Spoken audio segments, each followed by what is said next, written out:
सार्वजनिक स्थानों पर भीख मांगना पर प्रतिबंध। राइट। सो आज हम इस मुद्दे पर चर्चा कर रहे हैं। मध्य प्रदेश के इंदौर शहर ने सबसे पहले घोषित किया कि जो पब्लिक प्लेसेस हैं वहां पर भीख मांगने पर रोक लगा दी गई है। और हाल ही में भोपाल प्रशासन ने भी इस तरह का डिसीजन लिया है कि उन्होंने कहा जितने पब्लिक प्लेसेस हैं वहां पर भीख मांगने पर प्रतिबंध है। और ध्यान रखिएगा, मांगना भी अपराध है और भीख देना भी अपराध है। दोनों ही स्थितियों में आपको सजा हो सकती है। राइट। सो आज का टॉपिक है, क्या भिक्षावृत्ति पर प्रतिबंध होना चाहिए या नहीं। और ये बहुत ही ज्वलंत मुद्दा है, क्योंकि नॉर्मली हम हर जगह जब भी कहीं जाते हैं और मंदिर वगैरह में या इत्यादि कहीं अगर रिलीजियस प्लेस हुए, टूरिस्ट प्लेस हुए, यहाँ तक कि शहर में जगह जगह रेड लाइट्स जहाँ होती हैं, पार्किंग्स होते हैं, वहाँ हर जगह आपको छोटे बच्चे से लेकर के दुधमुहे बच्चे से लेकर के बुजुर्ग तक, अपाहिज, महिला, सभी लोग आपको भीख मांगते हुए दिख जाएंगे। सवाल आता है, क्या भिक्षावृत्ति पर रोक लगाना कहाँ तक सही है। क्यों? क्योंकि भारत जो एक ऐसा देश है जहाँ पर कि पुराने समय में जब गुरुकुल में शिक्षा के लिए लोग जाया करते थे, बच्चे जाया करते थे, वहाँ पर वे भिक्षा मांग करके ही अपना गुजारा चलाया करते थे। तो भारत में भिक्षा से जीवन यापन करना एक बहुत पुरानी परंपरा है कि जो लोग आध्यात्मिक कार्यों में संलग्न होते थे वे अन्य कोई कार्य नहीं करते थे, दूसरे लोगों से भिक्षा में अन्न प्राप्त करते थे और उससे अपना जीवन यापन कर लेते थे। उस समय के लिए तो शायद ये सही रहा होगा, लेकिन वर्तमान में आज ये एक तरह के कार्टल्स बन गए, संगठन बन गए, संगठित रूप से भिक्षावृत्ति वाले ग्रोह बन चुके हैं, जो कि कई लोगों का शिकार भी कर लेते हैं। ऐसे कि बच्चों को चुरा के ले जाना, उन बच्चों के अंग भंग कर देना, कोई गुम गया है उसको पकड़ लेना, उसके अंग भंग करके उससे भिक्षा मंगवाना, यहाँ तक कि दुधमुहे बच्चों को कई लोग तो जो बड़े बड़े शहरों में इस तरह का देखा गया है चलन। और एक सीरियल है क्राइम पेट्रोल, उसमें ये कहानी भी आई थी और अखबार में भी इस बात को बड़े विस्तार से दिया गया था कि जो माँ बाप अपने बच्चों को घर में अपने काम वालों के भरोसे छोड़ करके चले जाते हैं, तो वो जो काम वाले होते हैं उन बच्चों को जो भीख मांगने वाले लोग हैं 2 घंटे 3 घंटे 4 घंटे के लिए किराए पर दे देते हैं, बदले में उन्हें भी कुछ पैसे मिल जाते हैं। और उन बच्चों को क्या होता है, नशीली दवाएं पिला दी जाती है, सुंघा दी जाती है, तो बेहोश पड़े रहते हैं। आप जाइएगा देखिएगा रेड लाइट्स पे कई बार आप देखेंगे कपड़े में एक बच्चा बंधा हुआ है, एक दूध की बोतल उसके हाथ में ऐसे पकड़ी लटके हुई है, पकड़े हुए, वो कहेगी बच्चे को दूध पिलाना है, दे दो। अब वो हो सकता है कि जरूरी नहीं कि उसी का बच्चा हो सकता है किसी और का बच्चा उठा करके लाए गए हो, चोरी करके लाए गए हो, या इस तरह के किसी बच्चे को किराए पर भी लेकर के आया गया हो। और इस तरह के संगठित ग्रोह वास्तव में चल रहे हैं, ऐसी घटनाएं हो चुकी हैं। अभी हम विस्तार से इन बातों को देखेंगे। राइट। तो आज का मुद्दा है हमारा भिक्षावृत्ति पर बैन या प्रतिबंध। इंदौर ने ऐसा कर दिया, भोपाल शहर भी ये कर चुका है। तो देखिए, अब हम देखते हैं सबसे पहले तो आखिर ये भिक्षावृत्ति या भीख मांगना क्या है। तो पब्लिक प्लेसेस पर, राइट, सार्वजनिक स्थानों पर अपरिचित लोगों से धन मांगना या अन्य प्रकार की सहायता मांगना। कोई बोलेगा दूध दिला दो, कोई बोलेगा राशन दिला दो, कोई बोलेगा आटा दिला दो, भैया खाना खिला दो, पैसे दे दो। बहुत सारे अलग अलग तरीके से किए जाते हैं और ये पीछे भी पड़ जाते हैं। कई बार अगर कोई कपल वगैरह है तो पीछे पड़ जाएंगे, किसी के साथ बच्चे हैं तो पीछे पड़ जाएंगे। और कई बार तो लोग इस डर से कि अनिष्ट की आशंका से लोग डरते हैं कि अरे इनकी बद्दुआ ना लग जाए, तो उन्हें दे देते हैं, लेकिन इसका बड़ा बुरा असर होता है। कई बार आप देखते हैं कि शारीरिक रूप से जो भीख मांगने वाला बिल्कुल स्वस्थ है, लेकिन तब भी आपको वो डरा देता है कि अरे आपका भला होगा, आप मुझे देंगे, तो आप डर के कारण उसे भीख दे देते हैं। छोटे छोटे बच्चे आते हैं, वो भी इस कामों में बड़े एक्सपर्ट हो जाते हैं, क्योंकि उनको इस तरह से ट्रेनिंग दी जाती है कि कैसे उन्हें गिड़गिड़ाना है, रिरियाना है, कि किसी से भीख ले सकें सभी को। राइट। तो यहाँ ध्यान रखिएगा, जरूरी नहीं, क्योंकि आज तो प्रोफेशनल मतलब बोलेंगे नहीं, ये प्रोफेशन बन चुका है। अगर बात की जाए, अभी आपको एक तथ्य इसमें पढ़ने को मिलेगा। मुंबई के एक व्यक्ति हैं, भरत जैन उनका नाम है, वो पर डे का $30 कमाते हैं भीख मांग के। उनकी जो कुल संपत्ति वो 7 करोड़ से ज़्यादा की तो संपत्ति, अंदाज़ा लगाइए आलस्य का, अकर्मण्यता का, कि लोग ऐसा भी करते भीख मांग मांग करके वो करोड़पति बन जाते हैं। राइट। तो लेकिन हाँ, ध्यान रखिएगा, इस वीडियो को अगर आप लोग देख रहे हैं तो आपने इन चीज़ों से दूर रहना, दूसरों को भी दूर रखना है और बोलना कि इस तरह की एक्टिविटीज़ क्या है, क्राइम है। चलिए, सो हम देखते हैं आगे, आखिर भिक्षावृत्ति का कारण क्या है। तो एक तो सबसे पहला जो कारण आता है वो होता है आर्थिक तंगी। यदि व्यक्ति को किसी भी तरह की आर्थिक समस्या है तो गरीबी है, बेरोजगारी है, या उसको कम सैलरी, कम वेजेस मिलते हैं, या उसको किसी कारण से उसका व्यवसाय खत्म हो गया है, उसको आय की हानि हो गई है, तो ऐसे में कई बार कुछ लोग भिक्षावृत्ति की ओर आकर्षित हो जाते हैं। इसके अलावा सामाजिक कारण देखें तो कई बार हम देखते हैं कि शिक्षा की कमी के कारण व्यक्ति ऐसा कर लेते हैं। सामाजिक सेवाओं तक, मतलब जो किसी तरह की जो सरकार से जो मदद मिलनी है उन तक लोगों की पहुंच ना होने के कारण, या समाज के द्वारा उनको दुत्कारे जाने के कारण, उनका बहिष्कार किए जाने के कारण लोग भीख मांगने के लिए मजबूर हो जाते हैं। राइट। देन और देखें, कई बार हम देखते हैं कि शरीर में विकलांगता आ जाती है, जिन्हें आप हम दिव्यांग कहा जाता है, चलिए कहा जाता है, तो जिन्हें दिव्यांग कहा जाता है, तो शरीर में अगर किसी कारण से विकलांगता आ जाती है तो ऐसे में व्यक्ति कोई कार्य करने में अक्षम हो जाता है और वो स्किल्ड पर्सन नहीं है, उसका परिवार उसको सपोर्ट नहीं करता है, तो कई बार हम देखते हैं कि लोग, ऐसे लोग भी भीख मांगने के लिए मजबूर हो जाते हैं। अब एक बात और करेंगे जिसके कारण हम कई बार देखते हैं लोगों को परेशानी होती है। कहीं पर अगर कोई प्राकृतिक आपदा आ जाए, भूकंप है, बाढ़ है, सूखा है, इस तरह की कोई आपदाएं आ जाती हैं और लोग अपने मूल स्थान से भटक, मतलब किसी और दूसरे स्थान पर जाते हैं, और ऐसे में वो वहाँ पर जब जाते हैं उनके पास आमदनी का कोई सोर्स नहीं होता है, तो कई बार लोग भिक्षावृत्ति के व्यवसाय में चले जाते हैं। लोग अपनी बुनियादी ज़रूरतें पूरी करने के लिए भीख मांगने को मजबूर हो जाते हैं। फिर यहाँ बात की गई कि कल्चरल एस्पेक्ट क्या है, इसका सांस्कृतिक पहलू क्या है, तो कुछ संस्कृतियों में भीख मांगना धार्मिक प्रथाओं का हिस्सा है, जहाँ पर भिक्षु या भिक्षुणी भिक्षावृत्ति मतलब जाते हैं और इस तरह से लोगों से पैसे मांगते हैं, धन मांगते हैं। और अगर हम देखें तो देखिए कुछ और भी कारक हैं जो कि मनोवैज्ञानिक कारक हैं, जैसे कि आलस्य, श्रम ना करना की इच्छा, मतलब श्रम से विमुक्ता। राइट। और ऐसे में लोगों को क्या लगता है कि अरे कौन करेगा इतना काम, तो चलिए भीख मांग के गुजारा चल जाता, तो वैसा ही कर लेते हैं। तो यहाँ पर ये देखिए क्या होता है, लोग भीख मांगने लग जाते हैं। अब यहाँ पर बात आती है कि क्या हमें सार्वजनिक रूप से भीख देते रहना चाहिए लोगों को, या इस चक्र को रोकना चाहिए। देखिए, अगर आप लोगों को इजी मनी दे देंगे, आसानी से किसी ने भीख मांगी और आप उसको भिक्षा में कुछ पैसे दे देते हैं, तो क्या होगा, वो कोई भी काम करने की उसकी इच्छा खत्म हो जाएगी, और आप तो सोचेंगे आप धर्म का काम कर रहे हैं, लेकिन आप उस व्यक्ति को आलसी, अकर्मण्य, निष्क्रिय बना रहे हैं। उन बच्चों का भविष्य तबाह कर रहे हैं जो छोटे छोटे बच्चे गलियों में, सड़कों पे, चौराहों पे भीख मांगते हैं। उनके माता पिता और ज़्यादा प्रोत्साहित होते हैं, वे उन्हीं बच्चों को भेजते हैं कि उन बच्चों की आड़ में वे अपना बिजनेस चला रहे होते हैं। तो ऐसे में रोक लगाई जानी चाहिए, नहीं तो एक ऐसा स्थिति बन जाएगी, इस तरह की मानसिकता बन जाती कि लोग निर्भर हो जाते हैं, वे अपने आप को सशक्त करने की कोशिश नहीं करते हैं। तो ऐसे में ज़रूरी कि इस पर रोक लगाई जाए। देखिए एक एग्जाम्पल बताते हैं। मुंबई के एक भरत जैन नाम के व्यक्ति हैं जो दुनिया के सबसे अमीर भिखारी हैं, देख रहे हैं आप, और ये प्रतिदिन पर डे लगभग $30 कमाते हैं। राइट। और इनकी कुल संपत्ति 7.5 करोड़ की है।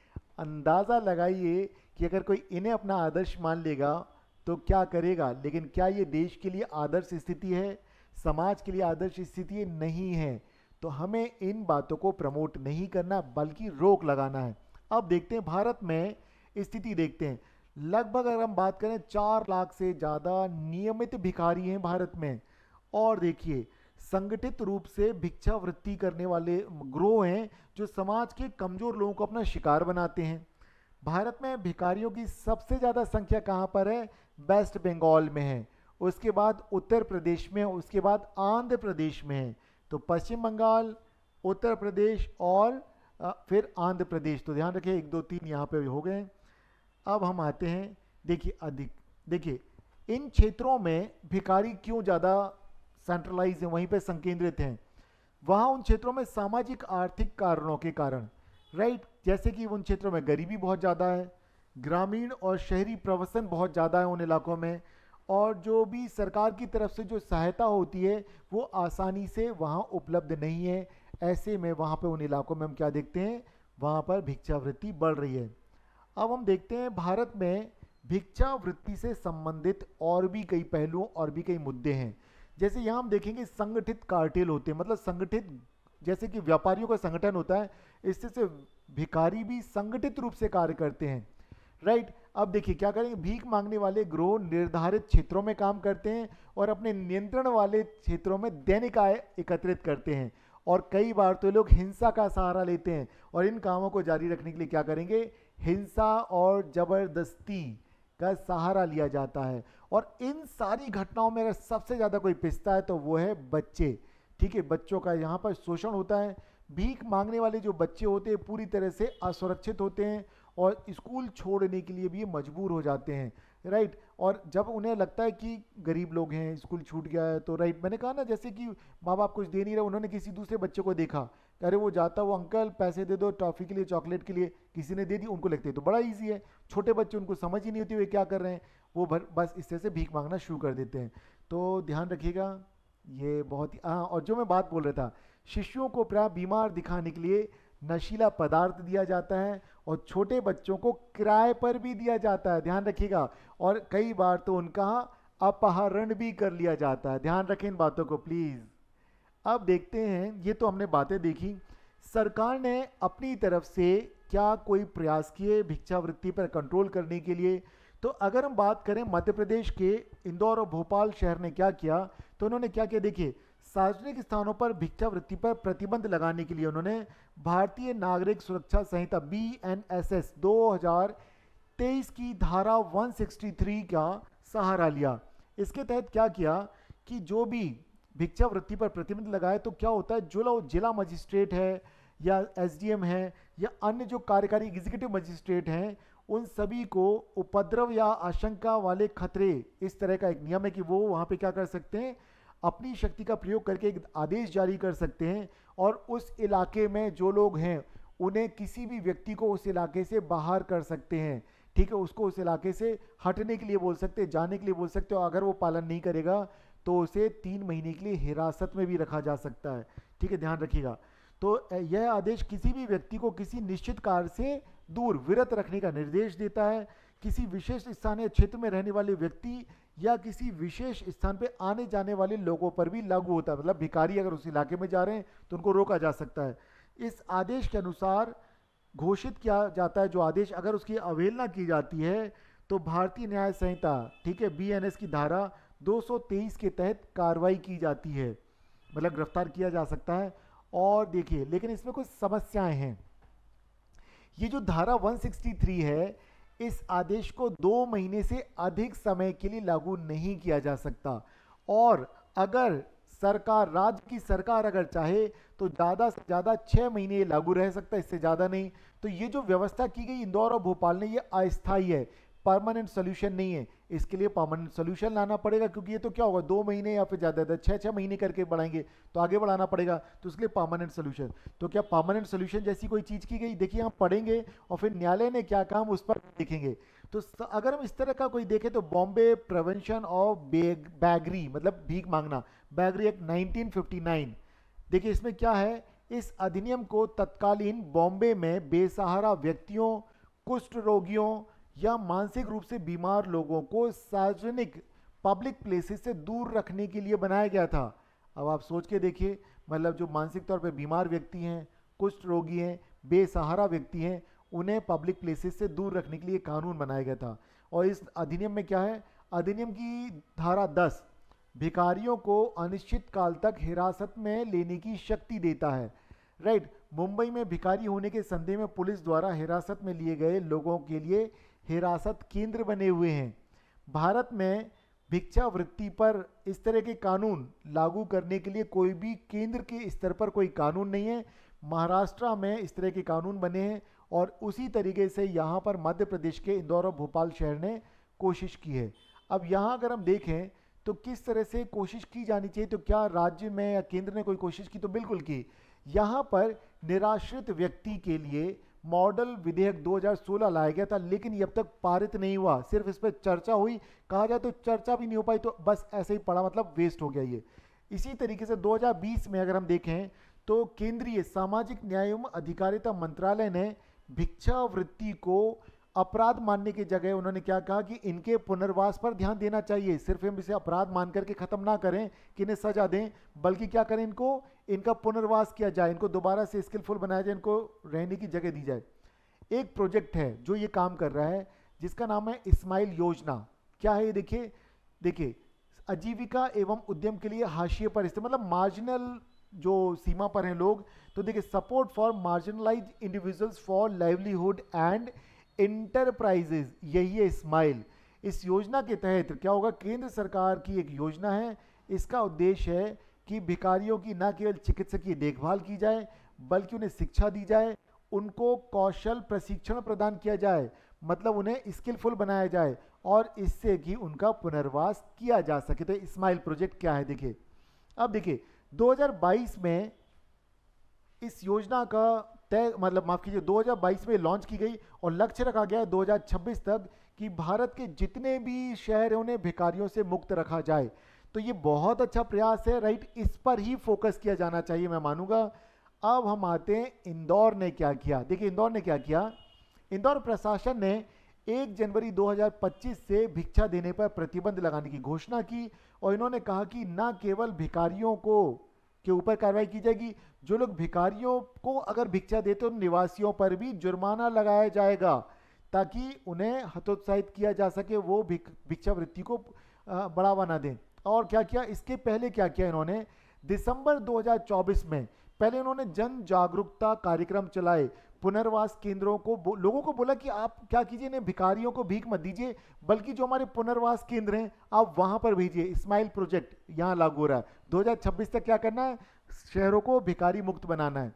अब देखिए तो यहां पर स्माइल योजना के तहत भिखारियों को क्या किया जा रहा है, उनको शेल्टर्स में भेजा जा रहा है, स्थानांतरित कर, जहां उन्हें परामर्श सलाह दी जाती है, उनके हेल्थ की जांच की जाती है और उन्हें व्यावसायिक प्रशिक्षण भी दिया जाता है।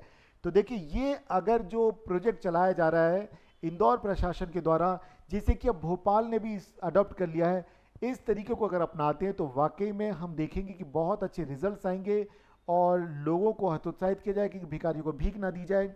और साथ ही साथ ये भी होगा कि भिखारी को जब कौशल दे दिया जाएगा, उनको कुछ छोटी छोटी पूंजी दे दी जाएगी, माइक्रो फाइनेंसिंग कर दी जाएगी, तो शायद वे कोई व्यापार, इंटरप्राइजेस जैसी चीज़ें स्थापित कर पाए। अब देखिए कुछ इसी तरह की पहल राजस्थान ने भी की थी। वहां पर उन्होंने क्या बनाया था, भोर प्रोजेक्ट भोर बनाया था, राइट, जिसमें क्या किया, भिखारी पुनर्वास अधिनियम 2012, इसके द्वारा उन्होंने क्या किया, इसी तरह के रचनात्मक कार्य किए। जैसे कि उन्होंने क्या किया, कौशल संवर्धन, लोगों को स्किल दिया, उनको व्यावसायिक गतिविधियों में संलग्न किया, भिखारियों, बेघरों और दिव्यांग लोगों को क्या किया, उनको समाज में बढ़ावा देने के लिए उनके शेल्टर्स दिए गए, उनको खाने का इंतजाम किया गया, उनकी पेंशन का इंतजाम किया गया और उन्हें सजा देने के बजाय, मतलब उन्हें सजा मत दीजिए कि जेल में बंद कर रहे हैं, उनका सशक्तिकरण करो, उनको एम्पावर करो, उनको कौशल सिखाओ, कुछ भी छोटा मोटा रोजगार करने लायक बनाओ। तो ये किया गया। तो ये बहुत ही बढ़िया हुआ। इसके लिए प्रोजेक्ट भोर के अंतर्गत क्या किया गया, राजस्थान कौशल एवं आजीविका विकास निगम के तहत इन्हें व्यावसायिक प्रशिक्षण दिया जाता है वहां पर जो भिखारी हैं उनको पुनर्वास करने के लिए, राइट। जैसे खाना पकाना, देखिए घरेलू कामकाज के लिए, सिलाई, प्लम्बिंग, बिजली का काम, जैसे सुरक्षा सेवाओं में प्रशिक्षण, जैसे गार्ड बना देना सोसाइटी का। इसके अलावा देखिए स्नातक जो कि ग्रेजुएट थे उनको अक्षय पात्र और फोर्टिस अस्पताल जैसे संगठनों में नौकरी दी गई। ये जो अक्षय पात्र है ये क्या करता है, एक बहुत बड़ा एक संगठन है, लोगों को भोजन उपलब्ध कराता है, जो मिड डे मील वगैरह है उसमें एक ये काम करते हैं। और फोर्टिस अस्पताल जैसे संगठनों में नौकरी दी जो ग्रेजुएट हैं। अब देख रहे हैं आप कितनी कमाल की चीज़ है। तो राजस्थान भिखारी पुनर्वास अधिनियम 2012 अगर आपको कहीं बताना तो ये क्या है, भिखारियों को सजा नहीं देता बल्कि उनके पुनर्वास पर ध्यान केंद्रित करता। तो ये दो केस स्टडीज हमने देखी, एक इंदौर की देखी, एक राजस्थान की देखी। तो आप मुझे कमेंट में बताइएगा, अपना कमेंट कीजिएगा आपको इन दोनों में से कौन सा ज़्यादा अच्छा लगा। वैसे देखा जाए तो दोनों लगभग एक हैं, लेकिन एक ने पहल 2012 में कर ली और एक पहल कर रहा है 2024 और 2025। लेकिन खूबी ये है इंदौर की कि पहले उन्होंने दिसंबर 2024 से ही लोगों में प्रचार प्रसार करना शुरू कर दिया था, लोगों में जागरूकता फैलाना शुरू कर दिया था। अब हम यहाँ देखते हैं, देखिए और क्या क्या चीज़ें की गई हैं। तो यहाँ पर बेघर उत्थान एवं पुनर्वास नीति 2022 जो कि बेघर व्यक्ति या नॉमिड्स खाना बदोश जो जनजातियाँ हैं, दिव्यांगों को लक्षित करता है और उनके लिए क्या करेगा, कल्याणकारी योजनाएं, कानूनी अधिकार और कौशल प्रशिक्षण तक पहुंच सुनिश्चित करने का काम करता है। अब यहाँ पर हम बात करते हैं 1959 का जो अधिनियम, जो कि अभी हमने कुछ देर पहले पढ़ा था, क्या है। तो सन 2018 में दिल्ली हाई कोर्ट ने ये 1959 का जो अधिनियम था उसे क्या किया, अवैधानिक कहा कि ये असंवैधानिक है। क्यों? क्योंकि भिक्षावृत्ति को अपराध की श्रेणी में नहीं रखना चाहिए। उन्होंने कहा भिक्षावृत्ति अपराध नहीं है, बल्कि वह लोगों की मजबूरियां हैं जिसके कारण लोग ऐसा करते हैं।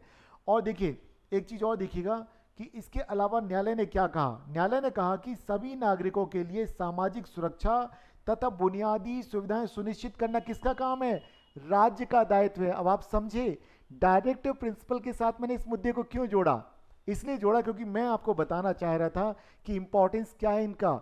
इन्हीं को आधार बना करके देखिए न्यायालय ने क्या कहा कि ये फंडामेंटल राइट और डायरेक्टिव प्रिंसिपल्स एक दूसरे के पूरक हैं। तो सरकारों को इस बात के लिए कहा जाता है कि उन व्यक्तियों को जो हाशिए पर हैं, जो मार्जिनलाइज्ड हैं, जिनके पास साधन नहीं है, उनके लिए भी आप सुविधाएं सुनिश्चित करें।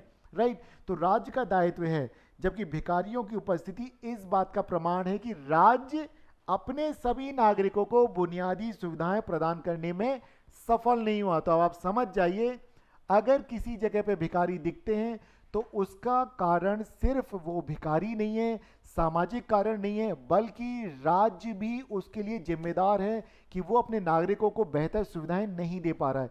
क्लियर है?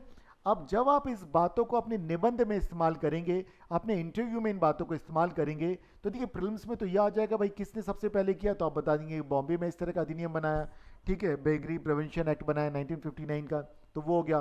देन फिर आया और मैंने ये बता दिया 2018 में क्या कहा दिल्ली हाई कोर्ट ने कि ये असंवैधानिक है, मतलब खत्म। ठीक है, तो महाराष्ट्र अकेला ऐसा राज था। फिर अगर हम देखें तो 2012 में राजस्थान ने इस तरह का नियम बनाया और उन्होंने सजा देने की जगह क्या कहा, पुनर्वास की बात की, कौशल विकास की बात की। फिर इंदौर की बात देखें तो इंदौर में भी उन्होंने क्या कहा कि इनको हम शेल्टर में भेजेंगे, आश्रय जगह पे भेजेंगे, कौशल का प्रशिक्षण देंगे जिससे कि कुशल श्रमिक बन पाए। राइट? तो अब देखिए अगर हम आगे की बात करें तो क्या होगा, भारत में भिक्षावृत्ति की जटिल समस्या को अगर दूर करना है तो इसमें क्या करना पड़ेगा, हमें ना केवल नागरिकों का सहयोग चाहिए बल्कि पूरे समाज के साथ साथ सरकार को भी काम करना होगा, तभी इस तरह से होगा। राइट? तो क्या करना पड़ेगा इसके लिए, हमें भिखारियों के लिए क्या करना पड़ेगा, हमें उन्हें प्रशिक्षण देना होगा। पहले तो उनकी हम पहचान करेंगे, उनको स्वरोजगार के अवसर देंगे, उन्हें उनके लिए पूर्ण पुनर्वास केंद्र हमें स्थापित करने होंगे। वहीं पर आता है बच्चों के लिए क्या करना होगा। तो बच्चों का देखिए, क्योंकि सबसे खतरनाक यही चीज है, इन बच्चों को अगर आदत पड़ गई ना काम ना करने की, आलसी बन जाएंगे, अकर्मण्य बन जाएंगे और भीख मांग के गुजारा चलाने लग जाएंगे, तो ये खतरा है। और एक चीज़ और देखिए, कई बार आप लोग रेलवे स्टेशन पे देखते होंगे, बस स्टैंड पे देखते होंगे, या फिर कूड़ा बीनने वाले बच्चों को देखेंगे, वो एक कपड़ा लेते हैं, उसमें उसको मुंह में डाल के हवा खींचते रहते हैं। बेसिकली होता क्या है, उसमें केमिकल होता है, एक ट्यूब होता है जो पंचर वगैरह जोड़ने में इस्तेमाल किया जाता है।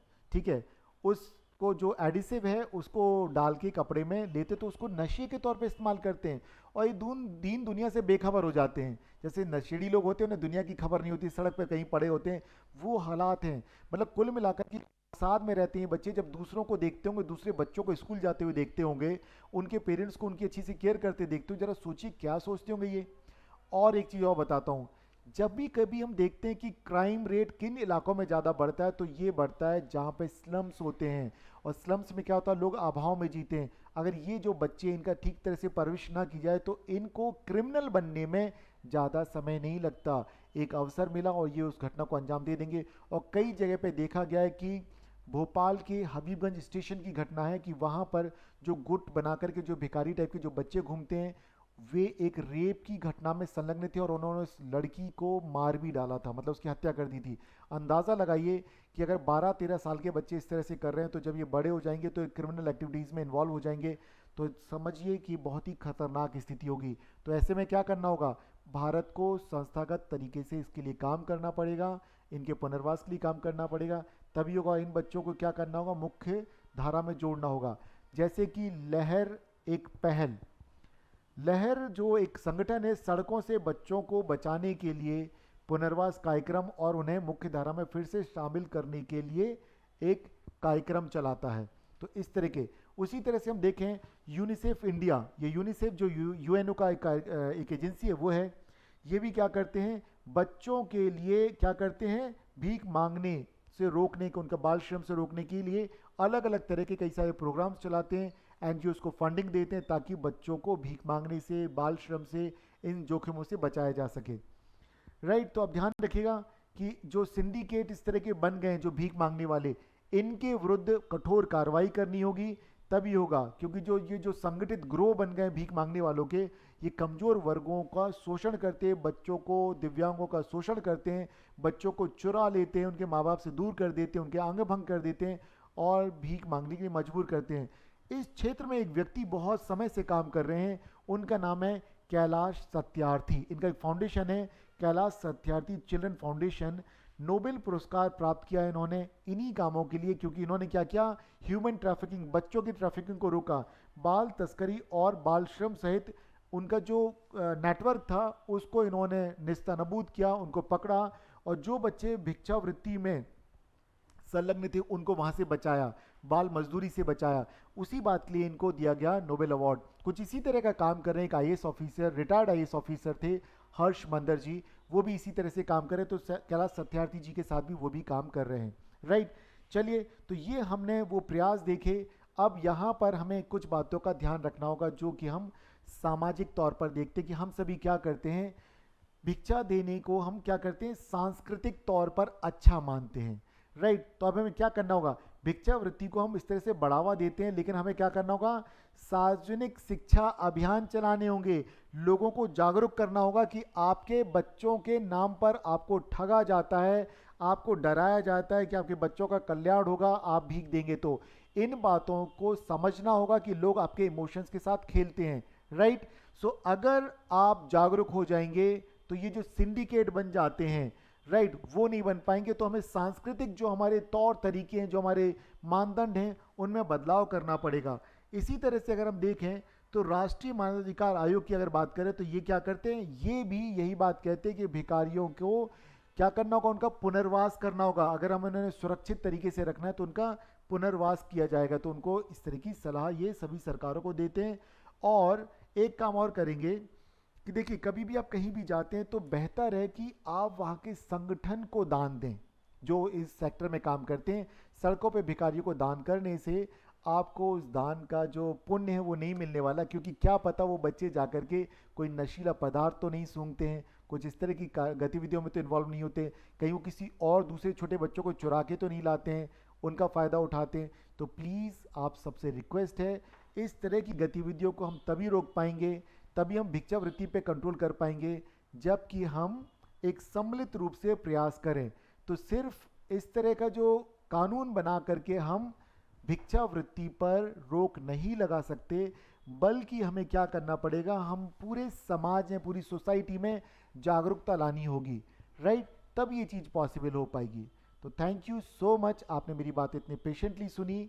और हम मिलेंगे फिर अगले दिन अगले वीडियो में। और आज की क्लास आपको कैसी लगी और ये जो लेक्चर है करंट का, ये आपको कैसा लगा, प्लीज़ आप कमेंट करके ज़रूर बताएं। तो हम कोशिश ये करेंगे कि हर दिन हम इसी तरह से अपने पॉलिटी के जो टॉपिक पढ़ते हैं उससे रिलेटेड अगर कोई करंट में टॉपिक चल रहा है तो उस पर हम चर्चा करेंगे, जो कि आपके ना केवल मेंस के आंसर राइटिंग में हेल्प करेगा, प्रीलिम्स के फैक्ट्स आपको एक जगह मिल जाएंगे, और इसके अलावा आपको इंटरव्यू, ऐसे राइटिंग, मेंस की आंसर राइटिंग हर जगह हेल्प करेगा। आपकी पर्सनैलिटी में एक अलग ही तरह का एक आप देखेंगे कि चेंज आएगा, कि आपकी एक अप्रोच होगी, कई डायमेंशन से आप प्रॉब्लम्स के ऊपर सोचना शुरू कर पाएंगे। तब आपके लिए परीक्षा और आसान हो जाएगी और सामान्य ज़िंदगी भी आप बेहतर तरीके से आप उनमें आने वाली समस्याओं को डील कर पाएंगे। Thank you so much. हम लोग फिर मिलते हैं अगले दिन अगले वीडियो में, कल मिलते हैं। थैंक यू सो मच, फिर मिलते हैं, बाय।